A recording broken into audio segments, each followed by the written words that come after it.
Okay. Boom. God, Yeah, awesome. there we Yay. go. And then how do you want me to So get it to you when we're done?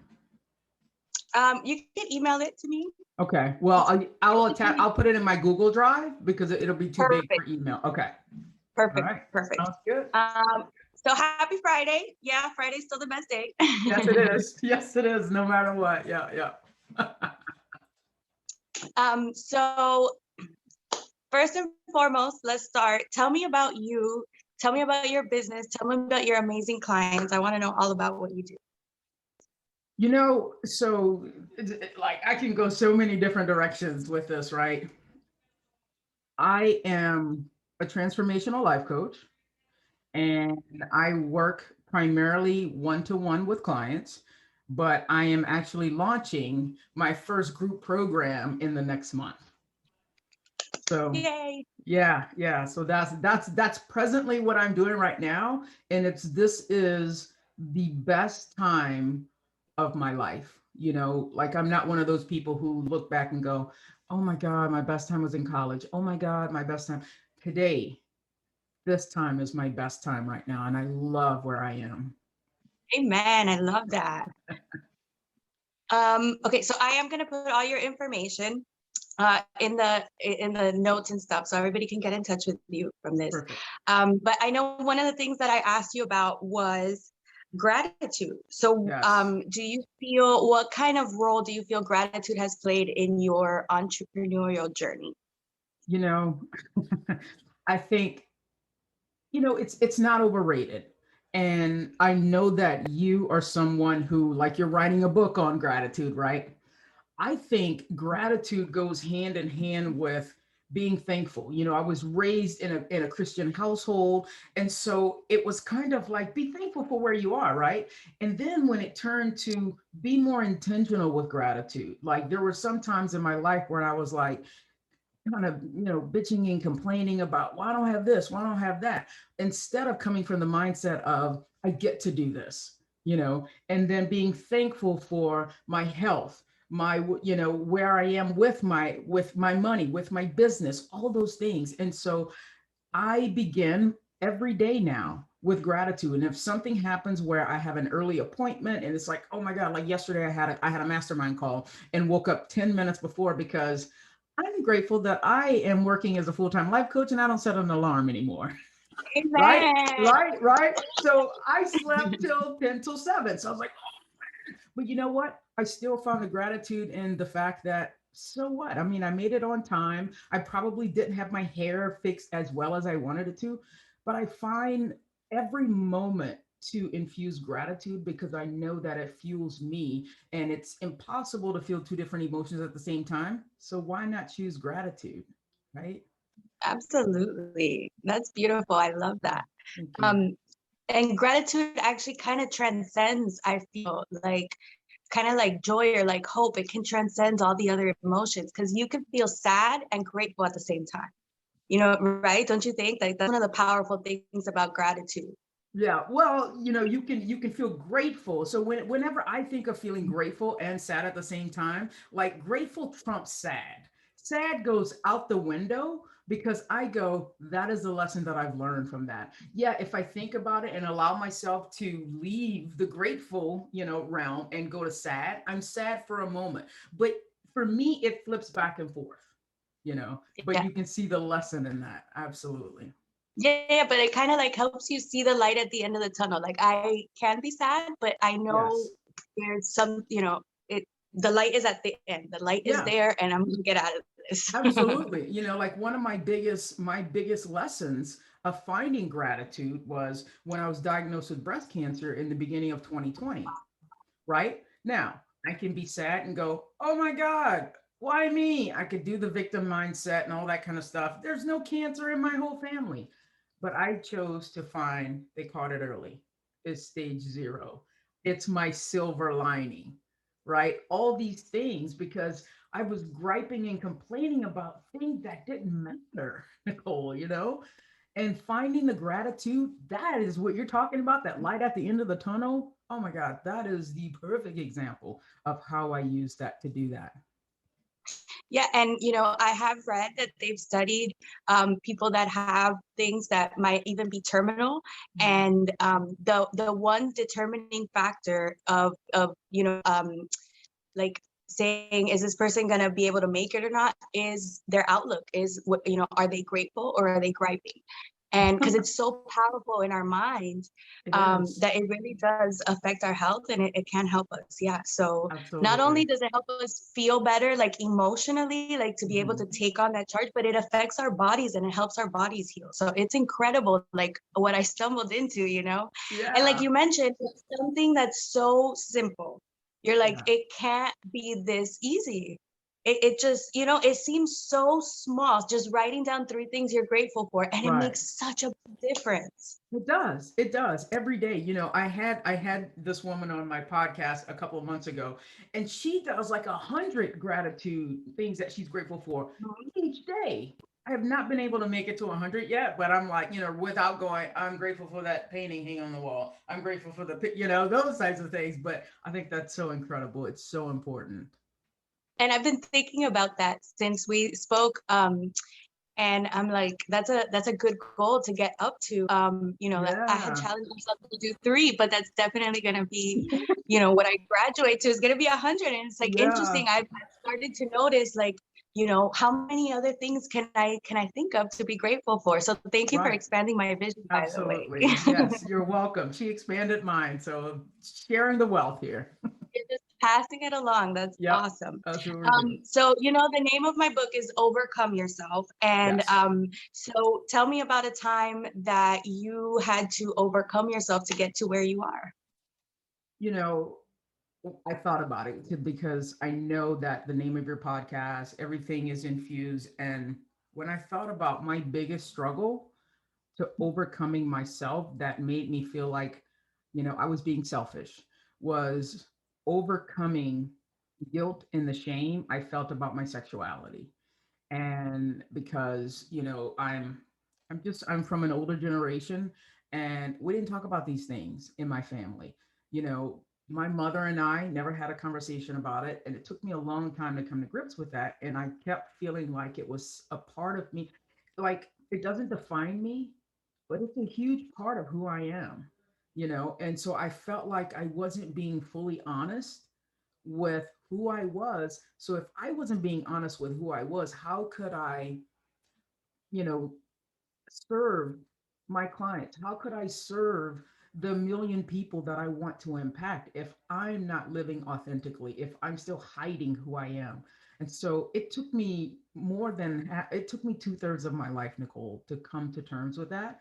And then I realized that, and once I did that, I felt so much more free. And Wow.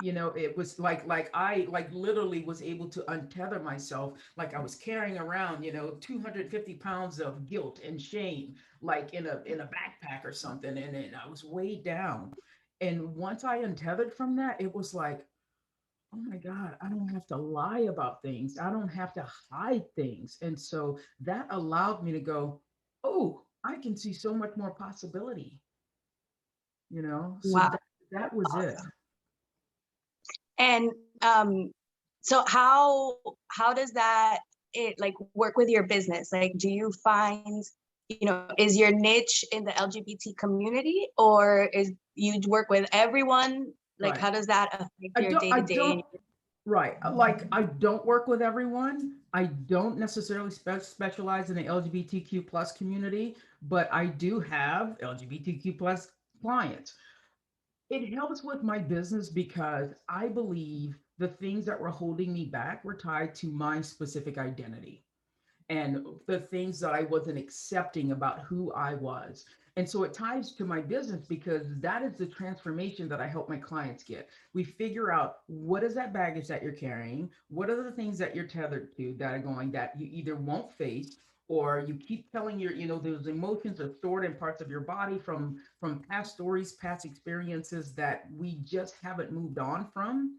And I help them, because we're our own best client, right?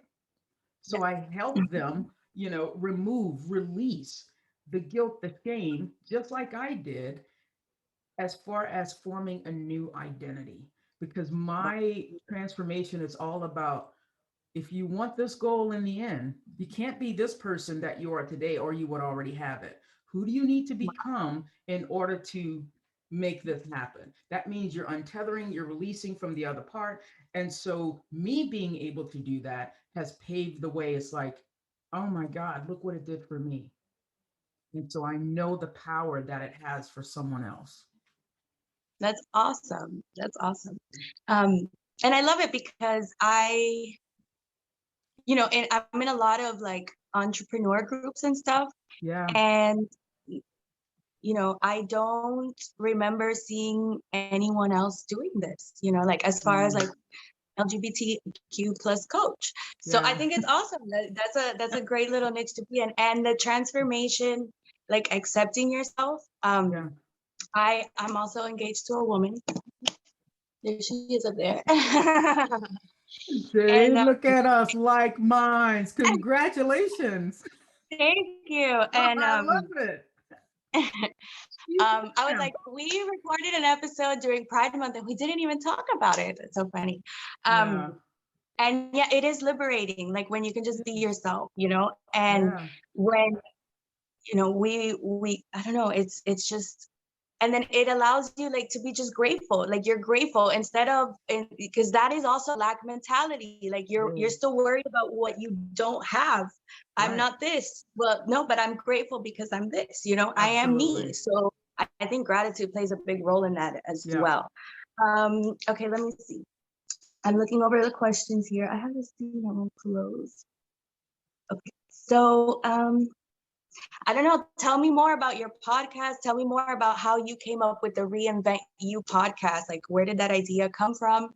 Yeah. And what's your goal with that? The beginning, the very beginning, when I first started doing my podcast, it wasn't even called Reinvent You. It was called Work That Out, because that was my motto. And then, because I was like, no matter if your back is up against the wall, you find a way to work that out. And so that has always been my motto in life. But then I realized the name of my company is Reinvent You. The work that I do is helping people reinvent themselves in order to create the life that they want, right? And so when I think of reinvention, Nicole, it's what I've been doing. Like, before I became a full-time life coach, I was a theater teacher for 24 years. Oh, So I cool. have been transforming and helping actors reinvent, become the character on stage to create a believable performance. And so it's crazy not to think that it is not the same thing or similar to the work that I do with my clients. And so everything is about reinventing who you are, because at any moment, any day, any minute, you can just who you are, those habits, and become and reinvent yourself. And so with the podcast, I want people to know, like, I love podcasting. The thing about it, I just started doing these video emails because I don't want to write. I just want to talk about it. I want to have a conversation. And so I've started doing video emails. And my thing is, I want people to know, and especially my people, our people, you know, who don't believe that they're capable of doing these things, the LGBTQ, the African Americans, the people of color, who don't believe that it's Latino. possible, right? Exactly. The Latinx don't believe that it's possible. And so I came from a place of, now my family loved me, my family was very supportive, but I didn't see these examples of entrepreneurs in my family. I didn't see these examples of what was possible for me. I saw examples of, you go to work on Monday through Friday, you probably are working for somebody else, and you're close to living paycheck to paycheck, but you have all the things that you need. And so one day I looked myself in the mirror and really asked, is this all there is?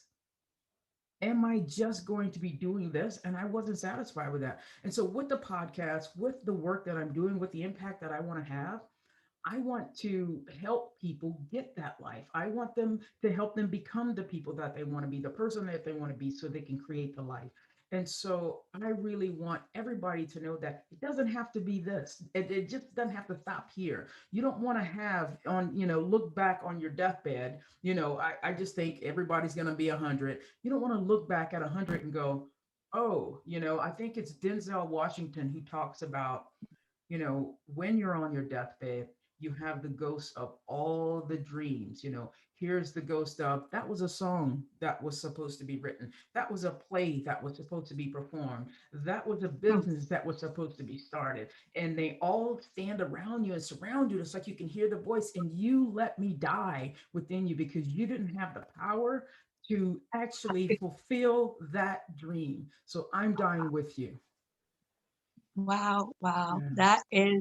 That is a powerful image, man. That Yeah. is great. Thank you for Mhm. sharing that. I've You're never heard that welcome. before. Yeah. Yeah. Thank you. Um, I'm blown away. That was awesome. Yes. And there's so many things that you mentioned that I talk about in my book. So I love it. I love podcasting and meeting people like you. And I'm like, oh Yeah. my God, I talked about that, and when you were talking about reinventing yourself, and I was thinking it's the habits, and then you mentioned habits. So it's Mhm. like, it's so important, right? Yes. So do you have any like success habits that not necessarily make you money, but like a morning routine? Like what is like your, like I do, like my Bible study, and I do some language study, and I do some Mm. stretching. So what are your like basic success habits that you do every Absolutely. day, that don't make you money, but they make you money, Right. Absolutely. So first and foremost, in doing my values work, my top value is my health and wellness. If I don't have that, if I don't feel good, then I can't attack the day. The things that fuel me, and I was telling some of my clients just this past Monday, I realized that I was sort of running on empty. So I had to, metaphorically pull myself up to the gas station or the charge station and recharge. And I recharged for like 3 hours on Tuesday morning. And what that entails is I feed myself. I stretch, I meditate. I'm not a meditator for like 2 or 3 hours. I meditate for like 15 to 20 minutes. And then I do visualizations. And then I sit down and I write as many things that I'm grateful for as possible. During that time is my prayer time because I believe, you got to be thankful. I'm a Christian, so I talk to him as well. I used to have a hard time about combining meditation and Christianity because I was like, they don't go hand in hand, but they do go hand in hand. We're asking for all these things and we're claiming it and prophesying it, and so that's what, so if I don't do those things, Nicole, number one, I don't feel good because I haven't stretched, my body's tight, I'm stiff. So one thing that I do with my clients is when we get on the call, I say, what's your number? And they go, oh, I'm about a 7. Okay. What's keeping you at a 7? And this is on a scale of 1 to 10, 10 being the best ever. My 10 is if I'm a 10, I jump out of a car, and I dance on the side of the road and I'm the only one who hears the music playing. That's my 10. Now I can't be a 10 all the time because when I'm at a 10, I like need to go take a nap after that because I've worn myself out. Yep. Yeah, but Yeah. today, after doing my morning routine, I'm a full 9, 9.5 because I feel great. And so I purposely fuel myself with the things. That's visualization because I have things that I'm looking for in my future. Gratitude, right? And then I'm claiming it. I am living this life. I am this person who can achieve those things. So that's what and I do work out. And so, as a matter of fact, like that, I have to do that. I'm actually going through a period of, I'm an intermittent faster.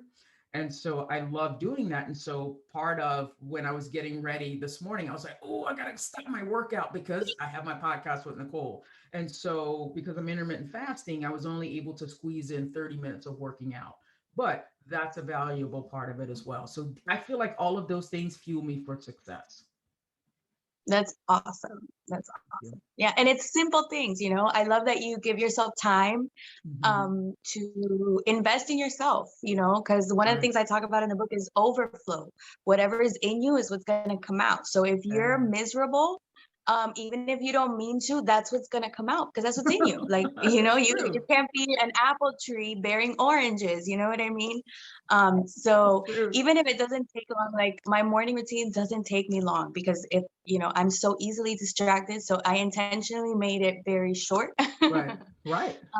Yeah, but it gets done, and you know, I'm not allowed to like take phone calls before I do that because I'm not Right. in the right mindset, you Mm, know. So like that's my own rule. Nobody said that except me. of So I course. have certain things that I do, you know, and it really helps. Yeah. So any other advice for up and coming entrepreneurs who want to get to, you know, the point where they don't have to set up their alarm clocks either? Right. You know, I think the most important thing is when we recognize we're in a place where we're not happy, and you know, I just did my first, I'm moving to TikTok. I just did a minute video on this of recognizing when you are not in a great place. And that means it doesn't have to be major, but recognizing when it's time to make a change. And I feel like there's a little voice on your shoulder, in your ear. There's a, you know, sometimes it's like you go into these things, there's a thorn in your side, there's your gut is tight, your chest is tight. And that can just be a signal for, I'm not happy with this job anymore. I'm not happy in this relationship. I'm not happy with where I am. And we tend to ignore those things. So, my best advice would be listen to your body. Once you listen to your body, because what shows up in your thoughts and your mind has already shown up in your body. Before you go, oh my God, I'm stressed. Well, your chest already got tight. Oh my God, I hate my boss. Well, you already Wow. told me, right? Because it shows up in your body. And so we have gotten so complacent with just ignoring it. And what happens is we put this anxiety on the shelf, we put the depression on the shelf, we put the lack on the shelf, and then that shelf falls down. But if we catch those signs in the very beginning, then we go, oh, something's up here. Listening to your body and going, what do I need so I don't feel this way anymore? Making a change, whether that's becoming an entrepreneur, starting a business, or maybe that's just like moving from one job to the other, you know, whatever that is. But listening to your body is the most important thing because it is the compass, it's the thermostat for your level of happiness. Yeah, just, I mean, the same way when we get hungry, like we listen to our body. Hey, Right, you're hungry. I've got to right, feed you, you know? Yeah. And right. so Yeah, sometimes we don't do that for other things. Like I'm unhappy. And then you're like, whatever. Like, no, that's a right, sign. Just like when you're hungry, you need right. something. And then you go Yeah, home big and go, time. hey, can you rub my shoulders? I'm so stressed. And then that's every day. That's a problem. There's an issue underneath that. There's That's a reason. Yeah, issue. for sure. We gotta That's work just on a that issue. symptom. That Yeah. is just a symptom that you're looking at. Yeah. Yep. So Exactly. awesome. Okay. Any final thoughts then before You we know, I finish thank up? you. Yeah, I thank you for this opportunity. And I love that. I think everything happens for a reason. And I love that the two of us have connected and that our paths have crossed. And so for me, what came up the second you said I'm engaged to a woman, because I'm always looking for evidence that where I am, the path I'm on, there's evidence that I'm not the only one, that there's full acceptance, there's authenticity. And I feel like we were putting in each other's lives on this path of swapping podcasts, because I think it's more evidence as well. And so being around, sharing time with like-minded individuals who can take you to higher levels is one of the most important things for me, I know, and I know that's important to you. And so I love and thank you for giving me this opportunity. And I love that we have had a chance to connect again. And the importance of other people who may be listening to this podcast of getting around like-minded people and find your tribe so that you can be your authentic self 100%. So that way you don't have these five different versions of who you are. And every time it's time to hang out with someone different, you go, oh, what mask do I need to wear today? Find your tribe and you can morph all those personalities into the one person you authentically are. I love that. Thank you so much. Like it's such an honor. I've loved meeting you and talking to you, and I look forward to see the big stuff we're gonna be able to do together. Because now that we're Yes, connected, we can only absolutely. go from here, right? Absolutely. I 100% believe that. Yes. Thank you for the opportunity of being on your podcast. No, thank you. Thank you for accepting. I love it. Absolutely. Okay, let me. All right, you've got to end the recording. Yes. Okay. All right.